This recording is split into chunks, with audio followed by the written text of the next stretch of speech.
Жаллаң балдардың атынан шыққан мына балаға да рахмат. 200-ге шық сен. Рахмат. Ұлан Тауыс тамашабысты назарыңыздарда қайрадым. Бұрыншу Құдай бергенов. Келіңіз.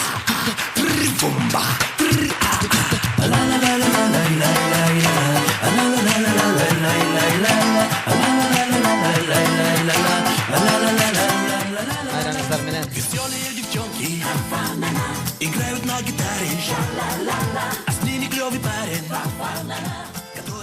Настроениңиздер жакшылабы? Жакшы майрамда атасыздарбы?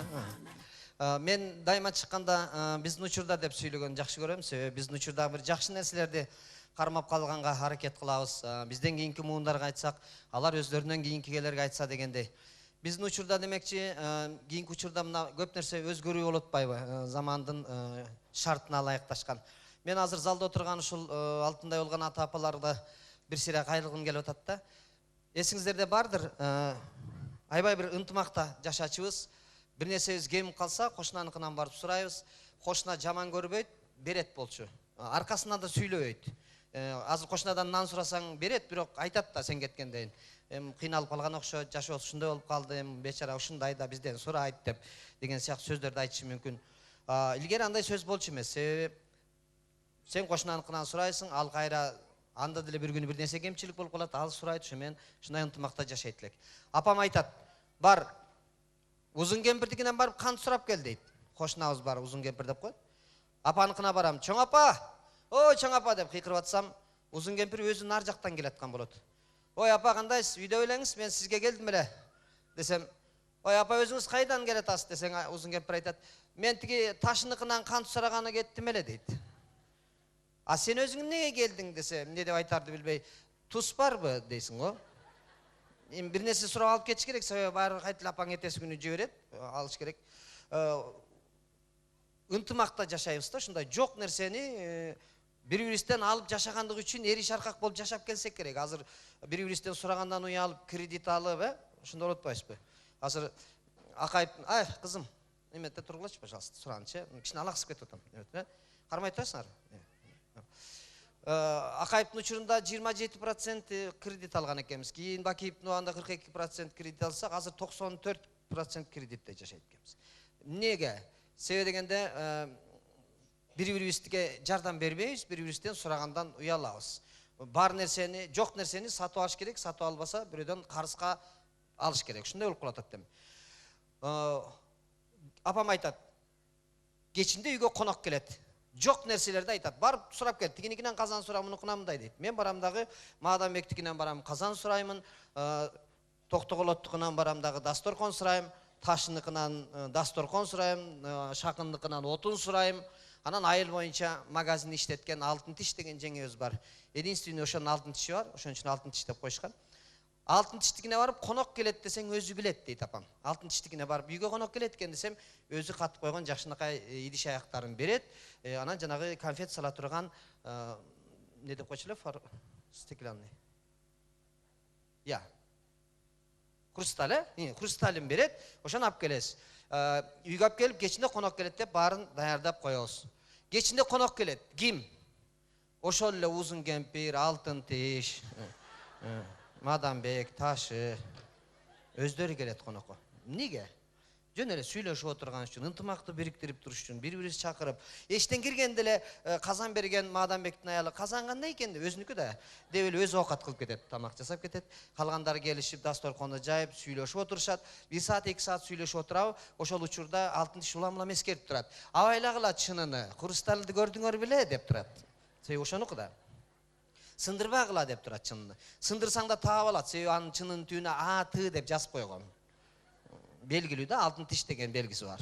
Жоголбойт, сынса да бириктирип таап алат.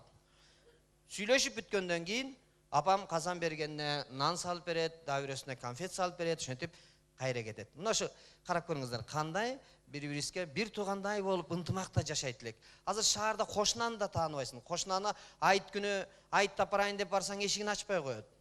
Өзүң нан жасап барып эшигин чырылдатсаң кичинекей кылып ачат го, что вам надо деп.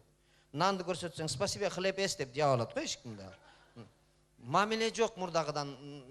Заман жаман, заман мындай. Жок, заман эмес. Өзүбүздүн пейилибиз, өзүбүздүн напсибиз өзгөрүп кеткен. башкача жашап калганбыз. Илгери таанысаң, тааныбасаң дагы учурашат болчубуз. Көчөдө кетип атканда сөз учураш. Ассаламу алейкум. Алейкум ассалам. Аксакал киши көчөдө кетип деп өтүп барса велосипед менен ассаламу алейкум деп өтүп кетесиң. Аксакал алейкум ассалам деп айтайын деп кайрылса жоксуң уже. Эми учурашып туруш керек эле да, жөн деле. Эч кандай немеси жок. Мамилебиз ошондой болчу. Салам берип турасың. Азыр эмне болуп калган? Керектүү адамга учурашасың, кереги жок адамды көргөндө сразу чочуп кетесиң. Билем эмне биякта жүрөт деп биякты көздөй басасың да. Астыңа чыгып калса чочуп кет. Кандай?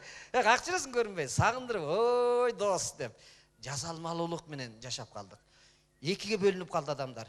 Керектүү адамдар, кереги жок адамдар. Кереги жок адамдарга кимдер кирет? Ичип кеткен классташың, депорт болуп келген таякең Россиядан. Дагы банкрот болуп калган бир тууганың ушулар да. Кайын журтуң ага кирбейт анын катарына. Себеби кайын журт сенин жашооңо ылайыкташып жашайт да. Жигиттер өзүңөр деле байкап көрсөңөр, үйдө жатып жакшылап байкасаңар, кухняда балдыздарың жүрөт. Корого чыксаң кайындарың, аялыңа тиешелүү туугандар жүрөт. Же өзүңөрдүн туугандарыңар бар арасында. Бир тууган укаң жүрөбү өзү? Случайно эле кээде келип калбаса. Той болсо деле ошол кайын жарың жардам берип жүргөн болот. Той бүткөндөн кийин деле ошолор ташып кетип аткан болот, ушундай го эмне? Байкап жүрөсүңөр да өзүңөр, башкача жашап калдык. Билбейм, эми айымдардын майрамы, айымдардын эмесин түшүргүм келбейт, настроениеңизди түшүргүм келбейт. Бирок негизи кийинки учурларда байкап жүрөсүздөр, мындай билдирбей эле мындай бардык нерсени колуңарга алганга аракет кылып келатасыңар да. Эркек байкуш ошол нерсени үйлөнүп атканда билбейт экен. Үйлөнүп атканда байкасаң, жигит мындай жанагы күчтүү, мотору күчтүү, джип машиналар болот, ошондой болот. Объем 6 болуп турат го чиркем момундай. Кийин аркасында эмне болорун билбейт да. Турмушка чыгып аткан кызды байкасаң, сыр бербейт. Объем 1-2 болуп жанында турат го, мындай акыры. Той бүткөнчө объем топтоп турат да, эки жакты карап. Тиги таякеси мындай экен, бул мындай экен деп. Той бүткөнчө 1,5 болуп калат го кичине. Кийин убакыт өткөндөн кийин байкасаңар, 40 жаштан өткөндөн кийин аял менен эркектин объему бирдей болуп калат экен, 3-3 болуп калат экен. Анан жакшылап байкасаңар, эркектин объему азая баштайт экен.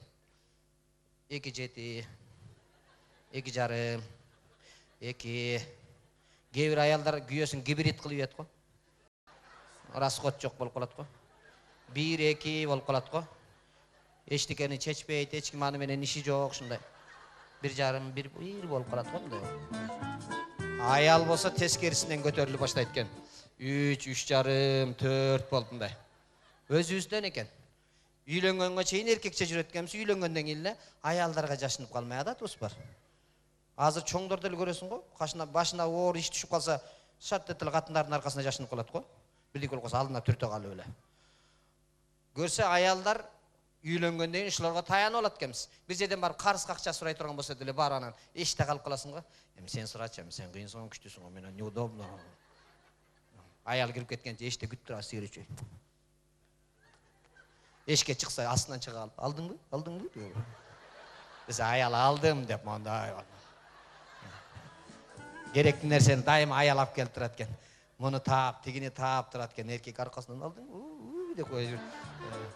Ошентип жүрүп, мыйты калалар. Байкуш эркек машина айдаганды отурганда гана өзүн эркек сезип калат экен да. Руль колунда да. Рульду калган жерден алдырып ийген да. Машина айдаганда руль өзүнүн колунда ошондой деп отурат. Аялы келсе, артка отур деп бала бакырасы менен артка отургузуп коет. Аялы да унчукпай артка отуруп калат. Жолдо машинаны айдап барат дагы мындай эркекче. Арайда, пешаңдабай. Түшпөй aka, эркекче деп, монда одураңдап өзүнчө. Конокко барган жерден аялын карап, "Чөр. Балдар менен чөр келе, азыр түшөм" деп кой. Алар түшүп кеткенден кийин өзүнчө образдан кете албай отурат. Жерге түшүп машинасын карап коет. Машинеси өзүн карап коет мындай. Үйгө кирет го. Үйгө киргенден кийин аял, "Бутун чеч" десе, кайра бутун чеч. Отур тияка десе.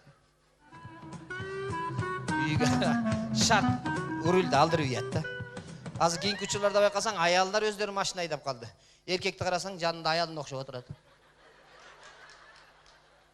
Биякта да руль жок, тиякта да руль жок. Ошон үчүн руль дайыма колдо болуш керек, жигиттер. Үйдө дагы, эшикте дагы. Барбы жигиттер өзү? Унчукпайт. Мына көрдүңбү? Азыр эмнеге Erkekler kol çapmay atат. Ayal жанында турат, унчукпай тур деп коюпчу. Кол чапчы болсоң сүйлөшөм анан сени менен деп атат. Билбейм, аялдар ушунчалык коркутуп алгансыңарбы же билбейм, эркектер мындай пассивныйраак болуп баратат да кийинки учурда. Автобуста кетип атканда деле байкасаң, эркек бечарага телефон чалып калса, шарт алат да митет. Автобуста баратам, анан чалам, автобуста баратам, анан чалам деп. Чөнтөгүнө салып коет. Ошол эле учурда аял киши автобуста кетип атканда телефон шыңырап калса, телефонду аңтарып жанында турчу, нары жылып койчу эмияка. Өлүң керек, турчу, өлүң отурайын, нары жакка деп кыйкырып, телефонду таап алып чыгып, "Алло, я Жамиля, эмне болду? Тиги айнаштын жанында ким бар? Салатты карабайсыңарбы? Ооба, ЗАГС менен кетишкен болчу. Мен батпай калып автобус менен келатам. Кудалар эмне дейт?" Ушундай кыйкырып сүйлөйт, автобустун ичиндегилер бүт угуп турат. 3 остановкага чейин кудасы ким, эмне алып барды, эмне алып келди, эмне себептен кудасы кирбишин берип койду.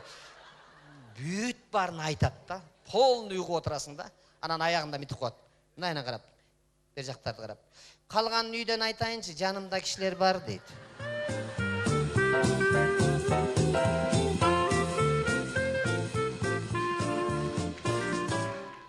Уже айтып койгон.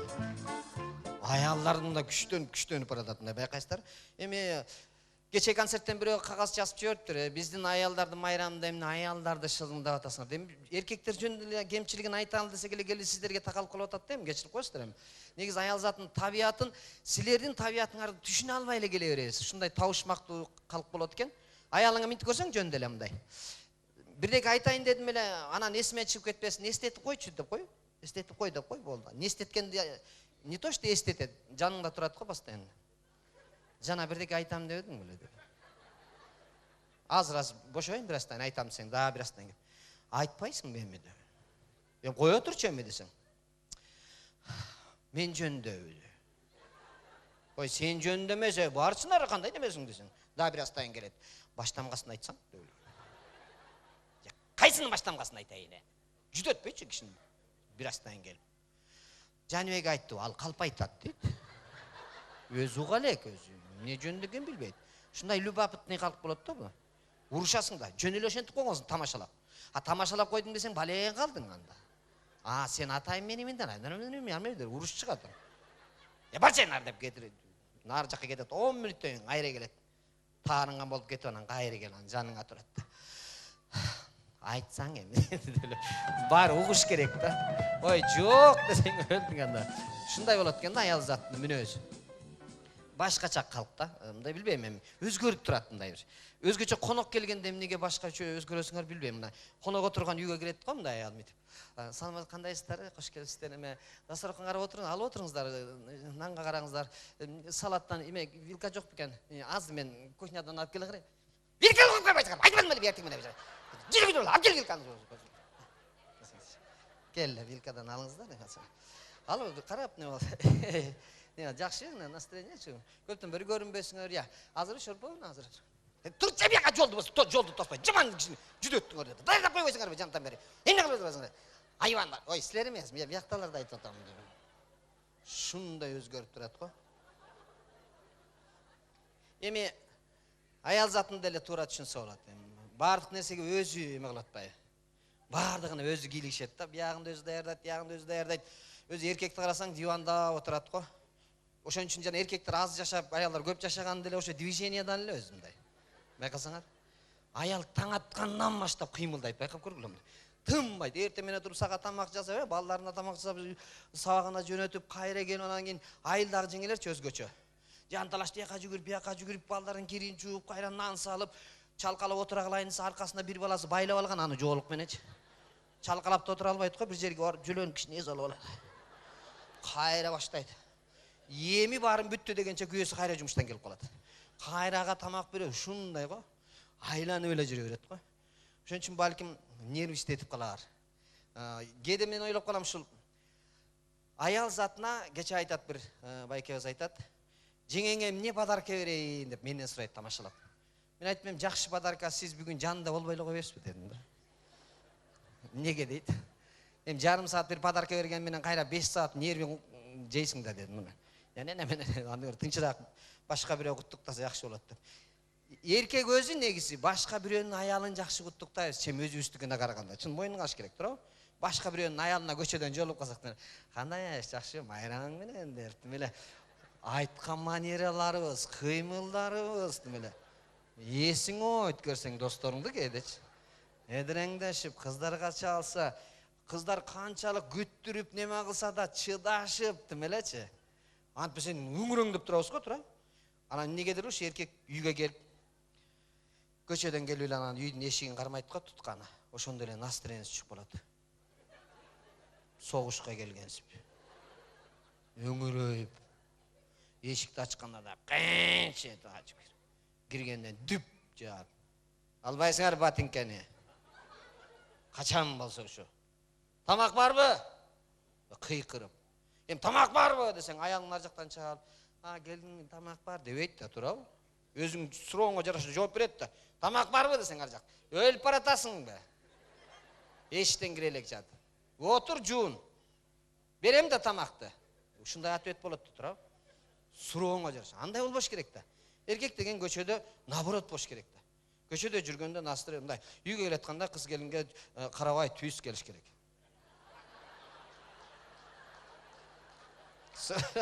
Сөйлөрбөйм. Вообще кыздарды карабай койсоңор, алар ошон үчүн силер караган үчүн кыска кийинип атпа, карабай койсоңор вообще узун кийип алышат. Сыр бербей кеш керек да. Эшикти кармаганда жарк этиш керек да. Жүзүңө нур чачыраш керек. Неге?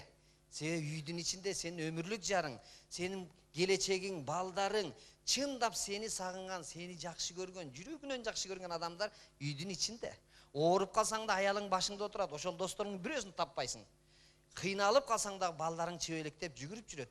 Негизи сага керек адамдар үйдүн ичинде. Ошон үчүн тутканы кармаганда жарк этиш керек да мында.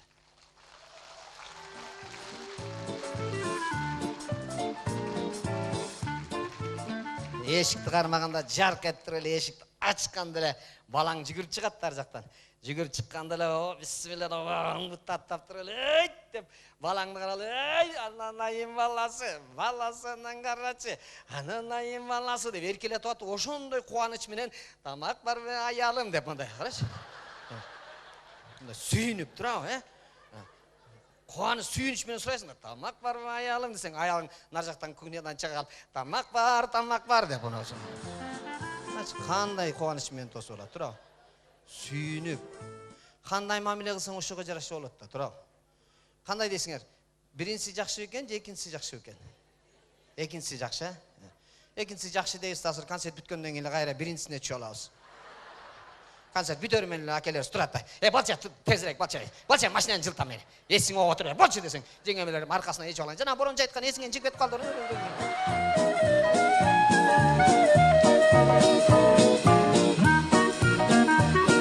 Айраңыздар.